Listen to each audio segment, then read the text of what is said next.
What's up, everybody? Welcome to another edition of Pat Moriarty Surf. Today, I'm going to give you guys the rundown on Popoyo. Popoyo, Nicaragua is a great surf destination. I spent 4 months there from about October to January, and it was a blast. I had the time of my life, and I'll give you guys a rundown of the different breaks there, the places to stay, and yeah, how to navigate your travels. So, if you're going to Popoyo, I would recommend staying in Guasacate. There is more going on in Guasacate, more hostels, accommodations, more of a younger crowd, good vibe there.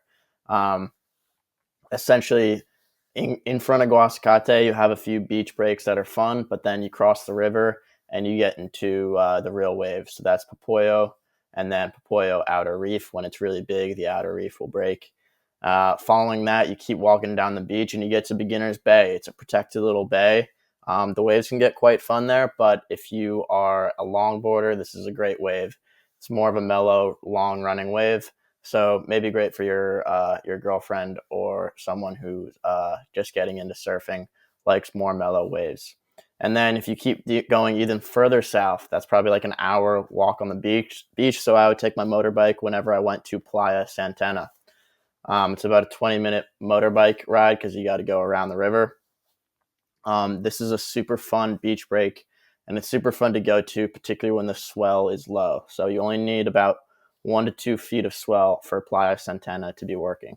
But let's run through it. I have some different clips from the different breaks there to show you guys. So this is Outer Reef. Outer Reef, when it gets heavy, is the wave to be on.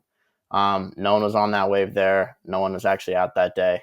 The wave can be a bit sketchy, to be honest, especially when the tide gets low.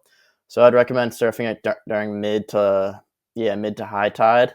And then right here is the outside corner of Outer Reef. This is called Lalihana. It wasn't on the map. But it's the same way you would get to Outer Reef, except it's just the outside corner. So when it's really good, this wave right here will break. And to be honest, this is where I caught some of the most fun waves in Popoyo, was on the corner of the Outer Reef. More of a mellow takeoff, but really super, super fun wave, as you can see there.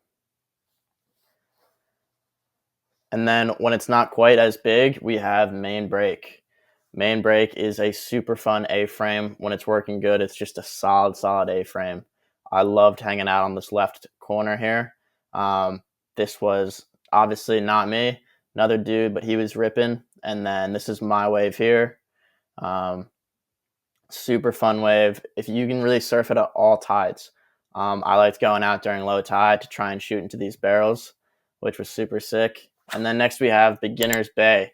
So Beginner's Bay is the spot before I was saying that. It's a little bit more mellow, but it can still get some super fun waves. This is really the spot for beginner surfers to learn. And then obviously a bunch of chicks hang out there with their longboards. And so if you're single, looking for someone to talk to, maybe head over to Beginner's Bay and you could find a pretty Canadian girl. You never know. So yeah, Beginner's Bay, super fun. If you hang out by this rock up here, there's like multiple breaks. By this rock over here is more of the advanced wave. And then as you get closer in, that's when it's like the true beginner, like people giving lessons, stuff like that. And then further south, we have Playa Santana. This is more of an advanced wave. It is a beach break, a true beach break. You want to surf it on the mid to high tide. And as I said before, I would go there when the swell was calmed down a bit. So anything under 3 feet, I would head to Santana, and I was able to catch some super fun waves. This isn't me surfing. As you can see, that dude's got some super long hair and probably a better surfing style, but that'll change soon as I improve. But yeah, that's the rundown of Playa Popoyo.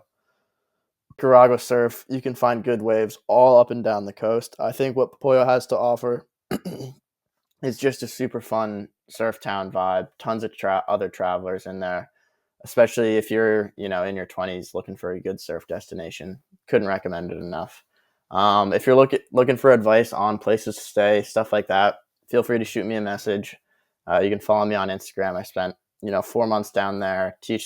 I taught surf down there, so I got pretty good connections within the community, and I can hook you guys up with the right places to stay. So hopefully you guys enjoyed this surf review of Playa Popoyo. And if you enjoyed it at all, please make sure to leave a like, a comment, and subscribe to the channel. Thanks, guys.